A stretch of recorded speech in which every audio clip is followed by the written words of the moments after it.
అండి, welcome back to the NS tech Telugu channel. PAN card users కి big alert. అవును, income tax of India PAN card లో new changes ని propose చేసింది. మీరు పాన్ కార్డ్ యూజ్ చేస్తున్నా, లేకపోతే కొత్తగా పాన్ కార్డ్ అప్లై చేసుకోవాలనుకున్నా, బ్యాంక్ ట్రాన్సాక్షన్ చేస్తున్నా, ప్రాపర్టీ బయింగ్ చేస్తున్నా, లేకపోతే సెల్లింగ్ చేస్తున్నా, వెహికల్ పర్చేస్ చేయబోతున్నా, లేకపోతే హోటల్ బిల్స్ ని పే చేస్తున్నా కూడా ఈ వీడియో చూడడం వెరీ వెరీ ఇంపార్టెంట్. అలాగే ఈ రూల్స్ గురించి తెలుసుకోవడం కూడా వెరీ వెరీ ఇంపార్టెంట్. ఇప్పటి నుండి పాన్ కార్డ్ అప్లికేషన్ ప్రాసెస్ లో అలాగే ఫైనాన్షియల్ ట్రాన్సాక్షన్ రూల్స్ చేంజ్ అవబోతున్నాయి.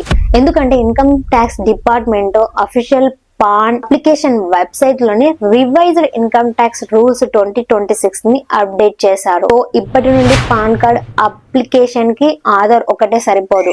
అలాగే క్యాష్ ట్రాన్సాక్షన్స్ రూల్స్ చేంజ్ అవబోతున్నాయి. అలాగే ప్రాపర్టీ లిమిట్స్, అలాగే వెహికల్ పర్చేస్ రూల్స్ కూడా చేంజ్ అవుతున్నాయి. పాన్ అప్లికేషన్ ప్రాసెస్ అనేది స్ట్రాంగర్ అవబోతుంది. వీడియోని స్కిప్ చేయకుండా ఎండ్ వరకు చూడండి. ఈ న్యూ చేంజెస్ గురించి తెలుసుకున్నాము. అలాగే మన ఛానల్ ఇంకా సబ్స్క్రైబ్ చేసుకున్నట్లయితే ఇంకా సబ్స్క్రైబ్ చేసుకోండి. ఫస్ట్ పాన్ కార్డ్ అంటే ఏంటో తెలుసుకుందాం. పాన్ కార్డ్ అంటే పర్మనెంట్ అకౌంట్ నెంబర్. ఇది income tax department of India issue చేసినటువంటి ఫైనాన్షియల్ ఐడెంటిటీ డాక్యుమెంట్. అసలు ఈ పాన్ కార్డ్ వల్ల యూజెస్ ఏంటి? మీరు బ్యాంక్ ట్రాన్సాక్షన్ చేస్తున్నా, ప్రాపర్టీ బయింగ్ చేస్తున్నా, ప్రాపర్టీ సెల్లింగ్ చేస్తున్నా, వెహికల్ పర్చేస్ చేస్తున్నా, లేకపోతే ఇన్వెస్ట్మెంట్ చేయాలన్నా, ఇన్సూరెన్స్ బై చేయాలన్నా, ఇన్కమ్ ట్యాక్స్ ఫైలింగ్ చేయాలన్నా, బిజినెస్ ట్రాన్సాక్షన్ కూడా పాన్ కార్డ్ వచ్చేసి కంపల్సరీ అవసరం అన్నమాట. గవర్నమెంట్ హై వాల్యూ ట్రాన్సాక్షన్ ని ట్రాక్ చేయడానికి ఈ పాన్ కార్డ్ అనేది ఉపయోగిస్తుంది. అసలు పాన్ కార్డ్ లేకపోతే ఏమవుతుంది? పాన్ కార్డ్ లేకపోతే హై వాల్యూ ట్రాన్సాక్షన్ అనేది చేయలేరు. అలాగే షేర్స్ అండ్ మ్యూచువల్ ఫండ్ లో ఇన్వెస్ట్మెంట్ అనేది చేయలేరు. పాన్ కార్డ్ లేకపోతే హైయర్ టీడీఎస్ 20% వరకు మనకి ట్యాక్స్ అనేది కట్ అవుతుంది. సో శాలరీలో కానీ, ఇంట్రెస్ట్ లో కానీ, ఏదైనా పేమెంట్స్ వచ్చినప్పుడు ఎక్కువ ట్యాక్స్ అనేది కట్ అవుతుంది.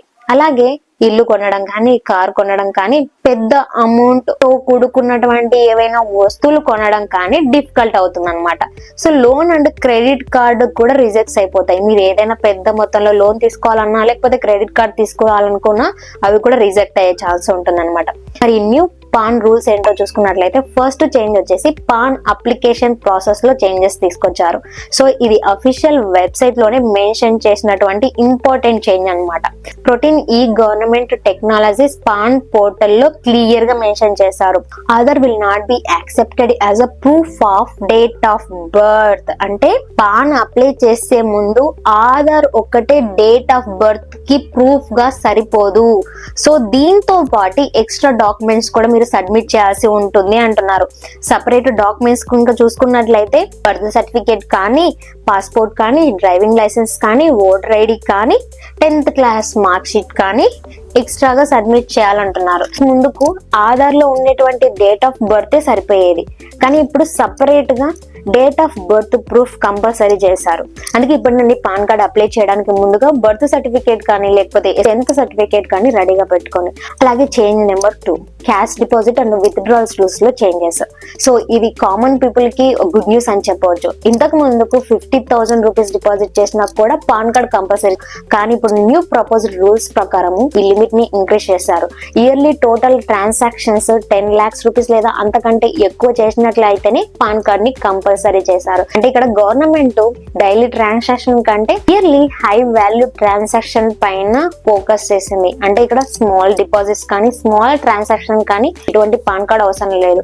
హై వాల్యూ ట్రాన్సాక్షన్ చేసినప్పుడు పాన్ కార్డ్ కంపల్సరీ అన్నమాట. ఇక్కడ బెనిఫిట్ ఏంటని చూసుకున్నట్లయితే స్మాల్ ట్రేడర్స్ కి, స్మాల్ అమౌంట్ ట్రాన్సాక్షన్ చేసే వాళ్ళకి పెద్ద రిలీఫ్ అన్నమాట.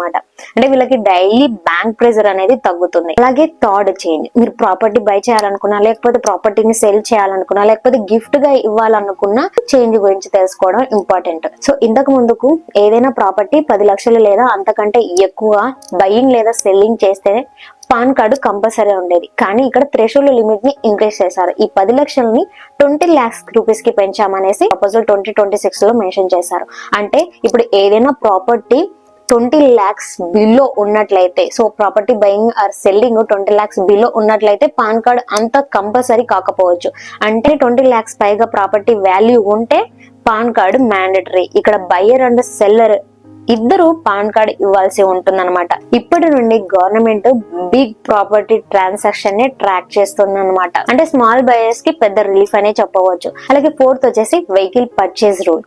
ఓల్డ్ రూల్ ప్రకారము మోస్ట్ ఆఫ్ ద వెహికల్ ని పర్చేస్ చేసేటప్పుడు పాన్ కార్డ్ వచ్చేసి మ్యాండేటరీ. కానీ ఇప్పుడు న్యూ ప్రపోజల్ ప్రకారము అప్ టు 5 lakhs రూపీస్ వరకు పాన్ కార్డ్ అంత కంపల్సరీ కాదనేసి అంటున్నారు. అబోవ్ 5 lakhs రూపీస్ పెట్టేసి ఏదైనా వెహికల్ ని పర్చేస్ చేసినట్లయితేనే పాన్ కార్డ్ కంపల్సరీ అంటున్నారు. అంటే 5 lakhs రూపీస్ బిలో మీరు ఏదైనా వెహికల్ పర్చేస్ చేసినట్లయితే, మోటార్ వెహికల్ ఏదైనా పర్చేస్ చేసినట్లయితే పాన్ కార్డ్ అంతగా అవసరం అవ్వకపోవచ్చు. 5 lakhs రూపీస్ ఎబో పెట్టేసి మీరు ఏదైనా వెహికల్ ని పర్చేస్ చేసినట్లయితేనే పాన్ కార్డ్ వచ్చేసి కంపల్సరీ అన్నమాట. అంటే ఇక్కడ చిన్న చిన్న వెహికల్స్ ని ఎవరైనా పర్చేస్ చేస్తున్నట్లయితే వాళ్ళకి పెద్ద బెనిఫిట్ అని చెప్పవచ్చు. అలాగే ఫిఫ్త్ చేంజింగ్ గా చూసుకున్నట్లయితే హోటల్ బిల్ పేమెంట్స్ లో చేంజెస్ అన్నమాట. ఓల్డ్ రూల్ ప్రకారము 50,000 హోటల్ బిల్ చేసినట్లయితే పాన్ కార్డు రిక్వైర్డ్. కానీ న్యూ ప్రపోజల్ రూల్ ప్రకారము 1 lakh హోటల్ బిల్ చేసినా లేకపోతే అబోవ్ 1 lakh రూపీస్ చేసినా పాన్ కార్డు కంపల్సరీ అంటున్నారు. అంటే ఇక్కడ స్మాల్ పేమెంట్స్ కి నో పాన్ కార్డ్ అంటున్నారు, బిగ్ పేమెంట్స్ కి పాన్ కార్డు కంపల్సరీ అంటున్నారు. ఈ రూల్ వలన కస్టమర్స్ కి ఫ్లెక్సిబిలిటీ అనేది పెరుగుతుంది అన్నమాట. అలాగే 6th చేంజ్ వచ్చేసి అప్లికేషన్ ఫామ్స్ లో చేంజెస్. సో ఇంతకు ముందుకు పాన్ అప్లై చేయాలంటే ఫామ్ 49 ఒక మెయిన్ ఫామ్ గా ఉండేది అనమాట. అంటే ఇక్కడ ఇండివిజువల్స్ అయినా, బిజినెస్ చేసే వాళ్ళైనా, కంపెనీస్ అయినా ఆల్మోస్ట్ సేమ్ ఫామ్ స్ట్రక్చర్ అనేది ఉండేది. ఇక్కడ ప్రాబ్లం ఏంటంటే వెరిఫికేషన్స్ లో అవుతుండేది, అలాగే మిస్ మ్యాచ్ ఇష్యూస్ అనేవి కూడా వచ్చేటివి, అలాగే ఫ్రాడ్ ఛాన్సెస్ కూడా ఎక్కువగా ఉండేవి అనమాట. ఇప్పుడు గవర్నమెంట్ కొత్తగా ఫామ్ 93, 94, 95, 96 ని ఇంట్రడ్యూస్ చేసింది. డిఫరెంట్ పీపుల్స్ కోసం సపరేట్ ఫామ్స్ అన్నమాట. అంటే ఇండియన్ సిటిజన్స్ కి సంబంధించి ఫామ్ 93 అండ్ ఇండియన్ కంపెనీస్ కి సంబంధించి ఫామ్ 94, అలాగే ఫారెన్ పీపుల్స్ కి సంబంధించి ఫామ్ 95, ఫారెన్ కంపెనీస్ కి వచ్చేసి ఫామ్ 96. సో ఈ న్యూ రూల్ ఎందుకు తీసుకొచ్చారంటే అప్లికేషన్ ప్రాసెస్ ని ఫాస్ట్ మరియు అక్యురేట్ చేయడం కోసం ఈ న్యూ రూల్ ని ఇంట్రడ్యూస్ చేశారు. అలాగే 7th చేంజ్ వచ్చేసి ఇన్సూరెన్స్ పాలసీస్ రిలేటెడ్ గా చేంజెస్ అన్నమాట. సో ఇంతకు ముందుకు ఇన్సూరెన్స్ ప్రీమియం అమౌంట్ ఆధారంగా పాన్ ని అడిగేవారు అనమాట. ఇన్సూరెన్స్ ప్రీమియం అమౌంట్ వచ్చేసి 50,000 కంటే ఎక్కువగా ఉన్నట్లయితేనే పాన్ కార్డ్ వచ్చేసి మ్యాండేటరీ ఉండేదన్నమాట. సో ఇక్కడ small insurance policies pan card లేకుండా కూడా తీసుకునే అవకాశం ఉండేదన్నమాట. కానీ ఇప్పుడు న్యూ రూల్స్ ప్రకారము ప్రీమియం అమౌంట్ చిన్నదైనా లేకపోతే పెద్దదైనా పాన్ కార్డ్ వచ్చేసి కంపల్సరీ చేశారు. సో దీని వలన ఫైనాన్షియల్ ట్రాన్స్పరెన్సీ అనేది పెరుగుతుంది, ఫేక్ పాలసీస్ కూడా తగ్గుతాయి, మిడిల్ క్లాస్ పీపుల్స్ కి సేఫ్ ఇన్సూరెన్స్ పాలసీ సిస్టమ్ అనేది వస్తుంది. ఫైనల్ గా న్యూ పాన్ కార్డ్ రూల్స్ ద్వారా గవర్నమెంట్ కామన్ పీపుల్ కి రిలీఫ్ ఇస్తూనే హై వాల్యూ ట్రాన్సాక్షన్ పైన ఎక్కువగా కాన్సన్ట్రేషన్ పెడుతుంది. అంటే ఇప్పటి నుంచి మీరు హై వాల్యూ ట్రాన్సాక్షన్ చేసేటప్పుడు కొంచెం కేర్ఫుల్ గా ఉండాలి, ఇన్కమ్ ట్యాక్స్ ఫైలింగ్ కూడా చేస్తూ ఉండాలి. ఫైనల్ గా ఇంకో విషయం ఏంటంటే ఆధార్ పాన్ లింకింగ్ అనేది ఇంపార్టెంట్. మీరు పాన్ కార్డ్ ని ఆధార్ తో లింక్ చేయకపోతే పాన్ వచ్చేసి ఇన్యాక్టివ్ అవుతుంది. సో ట్యాక్స్ కూడా ఎక్కువగా కట్ అవుతుంది, బ్యాంక్ ట్రాన్సాక్షన్స్ కూడా ప్రాబ్లం అవుతాయి. అందుకే ఆధార్ పాన్ లింకింగ్ అనేది కంపల్సరీ అనమాట. సో ఇది అండి న్యూ పాన్ రూల్స్ గురించి. ఈ వీడియో మీకు నచ్చినట్లయితే లైక్ చేయండి, అలాగే మీ ఫ్రెండ్స్ కి యూజ్ అవుతుందంటే ఇంకా షేర్ చేయండి. Thanks for watching this video.